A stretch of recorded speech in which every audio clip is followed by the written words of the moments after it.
Hi, and welcome to week 3 of ELIS 2601, Child Development, Learning, and the Arts. And so this week we are switching gears. For weeks 1 and 2, we've been focused on music and dance. And for this week, we're thinking more about multisensory learning, but we're also thinking about visual art, design, and architecture. And that comes into play a little bit more in week 4, but this week we get a taste of that. And I mean that literally, because we will be thinking about sensory-based education. And some of what we'll be thinking about for this week relates to food. Food is a topic that is universally something we can all engage with. Everybody eats food, and food has visual qualities. So if you've watched anything recently on the Food Network, you know that presentation is everything. But the other exciting thing about food is not only is visual presentation important to how we understand food, but it is just one of many aspects of learning domains that food engages. So it's an appropriate topic as we talk about sensory-based education. It's, if you will, a taste of how we start thinking about sensory-based education. But of course, we also want to think about other learning domains, and we want to think about other sensory experiences. So to get started, I want to say, first of all, that there are relationships between sensory experiences and learning domains. They aren't one and the same. We have 5 senses, generally speaking, that we can agree on. So we have vision, we have hearing, we have smell, we have taste, and we have touch, right? And as we engage all of those senses, those tend to make learning more sticky. If we can engage all of those senses, we have the opportunity to make learning meaningful and memorable and engaging for students. And when we think about engagement, we also think about trying to hit on multiple learning domains. So we've got learning domains that focus on literacy, learning domains that focus on physical development, learning domains that focus on different aspects. And again, there are more details within the course itself that kind of unpack learning domains. We've talked about those in previous weeks as well. So I just want to clarify. Our 5 senses and learning domains are not the same thing, but they tend to interlock, right? If we're trying to engage multiple learning domains, we're generally also trying to engage multiple senses. So I'll get back to talking about sensory-based education at a later point in this lecture, but I first want to talk about your readings on cognitive development. So last week you read about physical development, and you learned about how young children's bodies grow, and you read a chapter about early childhood development and then young child development. So that's covering the entire span of the space that we're focused on for your licensure bracket. And we're really interested in thinking particularly about children ages 3 to 12, roughly speaking, right? And we're interested in the same thing again this time around when we talk about cognitive development, but there are some different aspects. Now, as you're reading these 2 chapters, one of the things that you're first going to notice is some of what you're reading are things we've already talked a little bit about in week 1. In week 1, I jumped in and I said, let's acquire some knowledge of learning theory. So before we can build on the practical level and talk about where all this applies, let's acquire as much theory as we can. Again, those questions about who theorists are and what their theories are and how that applies to the classroom are going to factor heavily into the curriculum that you develop, the way that you design your classroom, the way that you manage your classroom, and the way that you approach your own sort of personal philosophy. Your teaching philosophy is informed to some degree or other by other learning theories. And so it's important to start with theory. Now, as you read these chapters, you're probably thinking, I've heard of these people before. You're not wrong. So in that first chapter that you read, the beginning section of that is a compare and contrast of Piaget and Vygotsky as they analyze aspects of cognitive development. So those are kind of the 2 big names in cognitive development for early childhood. Moving on to that, there's a discussion of memory and thinking, and I think that that's important as we think about the different kinds of memory and the processes of thinking that are going on with early childhood learners. And there's a really important insight in there too that I really want you to spend some time with, because all of the stuff that we've talked about in theory is open for discussion as we talk about contemporary cultural contexts. So we don't always learn exactly the same way based on context or experience, and culture is a big part of that. So there's an inset in this chapter that talks about how cultural differences significantly impact cognitive development. And particularly, there is a discussion of the difference between individualistic societies and collectivistic societies, particularly China and Iran. And so I think it's important to kind of recognize that while we have these theories and while we have these ideas about learning, that going all the way back to week 1, remember when we read about post-developmental theory and the idea of post-humanism, that philosophically, humans are not the center of everything. And it's important to think about the potential of understanding learning theory outside of a human center.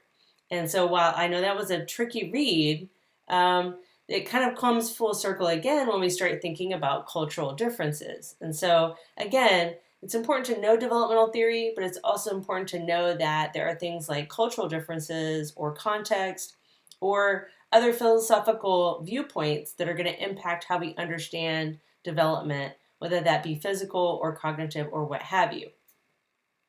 All right, so moving on after that cultural differences section, there is a discussion of milestones. Those are important to know. Again, they are our guideposts for approximately where we would see young children hitting different points in terms of their cognitive development. So things such as recognizing syntax or patterns of speech or understanding numbers in sequence and things like that, or being able to sing a song from memory.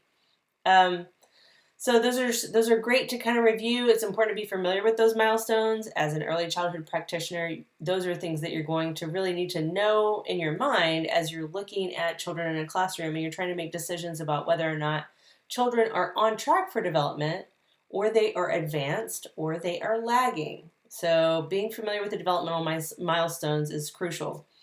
Additionally, that chapter kind of wraps up talking about cognitive differences. So we would be remiss if we're talking about milestones if we didn't talk about the fact that some children's cognition is different. And so some children are not meeting milestones, whether that is that they're lagging or there are other issues with processing. And in some cases, some children are above and beyond the expectation for milestones.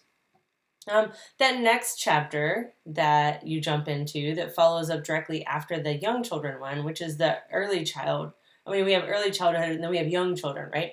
So that next chapter that you're going to read starts talking about theories of intelligence. Some of you did some fantastic videos about Howard Gardner, and so you're very familiar with some of these intelligence theories. And for those of you who didn't dig into theories of intelligence, this will be a great read for you because it'll be new. And for those of you who are already familiar with this work, this will just reinforce the stickiness of that information as you're thinking about childhood development. And then there is a great section in there about how children process information. So how are they making sense of information that they acquire? I find that really interesting because it also kind of talks about different processing components. And there is a discussion of intelligence testing. And of course, intelligence testing is not straightforward. There are some descriptions of how intelligence testing works. And then, of course, there's the necessary requisite discussion of how intelligence testing is, to some degree, potentially biased. So it's important to talk about intelligence testing because it's implemented frequently in K-12 settings, but it's also important to know that intelligence testing is not the full measure of a child's intelligence, and particularly when we think about context or culture. There's a nice discussion of intellectual disability in that chapter that you should review, and it talks about intellectual disabilities such as Down syndrome and other issues that young children may experience. Then there's a section that focuses specifically on language and literacy development. And this is great to familiarize yourself with because shortly, as an early childhood educator, you'll be diving into an entire course that just focuses on language and literacy development. So it's nice to kind of get this under your belt and get familiar with that process of language and literacy development, because it kind of provides a substrate for the things that you're going to learn about later in depth. Along those lines, I will say that as you think about your assignment for this week, the assignment for this week is asking you to create a Pecha Kucha. And in that Pecha Kucha, you're asked to talk about the different learning domains that your activity will engage. So one of those is language and literacy, and there is this huge Easter egg in your reading that hands that directly to you. So that should be an easy question to answer when you're creating your Pecha Kucha presentation. And so I'll give you that one. There are other learning domains you're going to have to spend some time looking through these two chapters to identify. And then that last chapter on cognitive development finishes up with talking about learning difficulties. Now, these are slightly different than intellectual disabilities. Learning difficulties and disabilities are not necessarily one and the same, but they do require our knowledge and attention in the classroom. So things like dyscalculia or dyslexia are discussed in that section, and then also things like autism spectrum disorder. And then your other reading is on sensory-based food education. Now, this is a really interesting study, and it's been translated into layman's terms in several different sort of magazines and other news articles. But this, I kind of dug backwards. I found some interesting discussion of this study, and I found the study itself. So the study is somewhat technical at times, but it has some really valuable information that has been iterating into a lot of classrooms. The study was conducted in Finland with young children, and it's using this concept of sensory-based education, which is engaging multiple senses to teach a concept. And in this case, the concept for this sensory-based education is to teach about healthy eating. And what they found in this study is that sensory-based food education was especially effective for certain young children.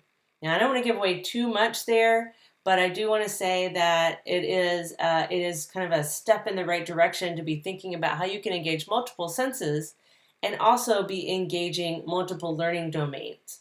So children are learning about social activities. Children are learning about language and literacy as they describe things and what have you. And so there's lots of different ways that we can kind of pick out details of learning domains from this study and from the chapters. And I say all that to say this, that for your assignment this week, you will be identifying different learning domains for your activity. I'm asking you to create a station-based lesson or a centers-based lesson. And if you're thinking that what's the difference? There is a discussion in your chapters on cognitive development that talk about different kind of schools of thought for learning. And so I want you to look carefully at the Bank Street method for early childhood education, the creative curriculum method for early childhood education, and the Reggio Emilia methods for early childhood education, if you're kind of trying to think through what this lesson will be. So as you think about it as a station or a center, those are two distinct things, and you need to think through what your role will be for this. So you're creating a station or center-based activity that is sensory-based. Now, you've already got a study that talks about the value of it. Your station or sensory-based education lesson should focus on food. So you're going to be teaching something about food, but you're not replicating the study that you've read. You're coming up with something original for your classroom. And so you're going to think through what that is based on the questions that I've given you. And then the next thing that you're going to do is you're going to create a Pecha Kucha presentation. Now, I put a link in your class so that you can look into what Pecha Kucha are. You can see example Pecha Kuchas being presented. but I'm going to ask you to use PowerPoint or Keynote or some other presentation software that has the ability for you to record a narrated slide presentation. And what you'll be doing is creating 20 slides and talking about each slide for 20 seconds. That's the format for Pecha Kucha. Now, many of your slides are predetermined based on the questions that I put in the assignment, but then you have some free spaces in there basically. I gave you some extra slides, so if you want to create additional context or you want to give different information than I've covered, or you need 2 slides to say something about a topic, you've got some extra slides to play with in there. But ultimately, you're creating a lesson based on research that you do. Now, I'm getting ahead of myself. I'm talking about the assignment right now, but before you do this assignment, you're also doing the make activity and you're engaged in the discussion board. And for both the make activity and the discussion board, you'll be doing additional research on sensory-based education. Sensory-based education is not just for teaching about new kinds of food. Sensory-based education can be used to teach multiple concepts, and it engages multiple senses, obviously, thus sensory, but also engages multiple learning domains. So you can be using it to teach math concepts or language arts concepts or gross or fine motor.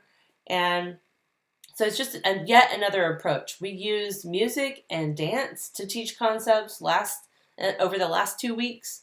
And this week, our 3rd week, we'll be using sensory information. Now, you may be wondering, why is this under the visual module? And I would say a lot of sensory-based education tends to be visual forward. So there's a big part of visuality in sensory-based education, but that is not to say that you should ignore the other senses as you're developing this idea. But visual engagement is key. And the work that we're doing in week 3 sets the stage for what we'll be doing in week 4, because week 4 is very visual. And we'll talk about that when we get there. But in the meantime, for your make activity, you will be creating a Padlet. And so Padlet is a way for you to kind of gather information. It's like a learning platform that has some of the good characteristics of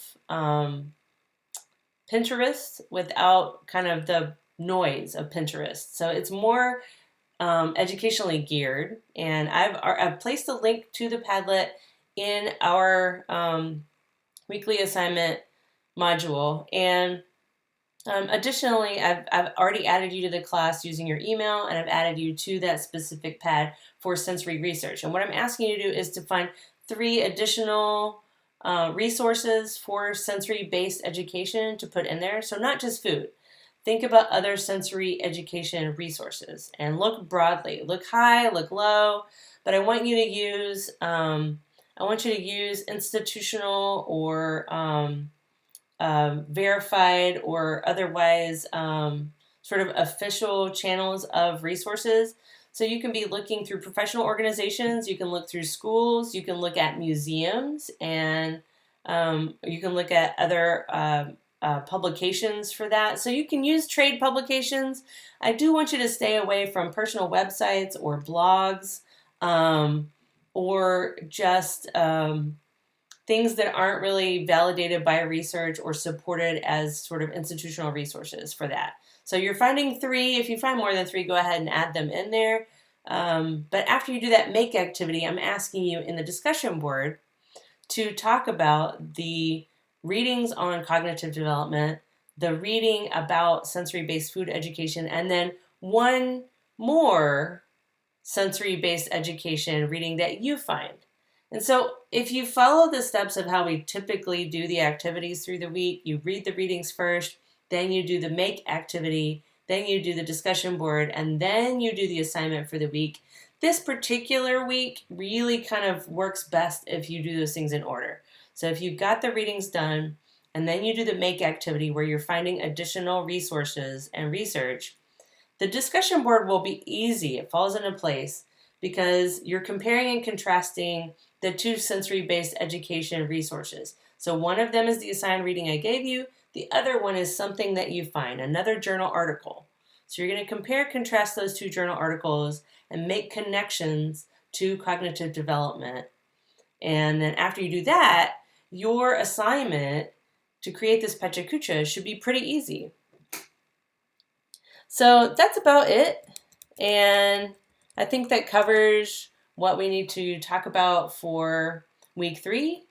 And so if you have any questions, remember that I have open office hours on Wednesdays from 1 to 2 p.m. Join me on Blackboard Collaborate in Blackboard. If you'll click on Collaborate, the Wednesday Collaborate tab, and then you go into the room, you can see me there. I didn't have video this last week because I was literally a hot mess because I had been gardening. But I had a chance to meet with the student this week. And if you have any questions, if you haven't taken advantage of the office hour, please do. Or of course, you can always email me. So again, that's it for week 3, and I'm really excited to see your Pecha Kucha presentations. And if you have, again, questions or concerns, do let me know. So I'll talk to you soon.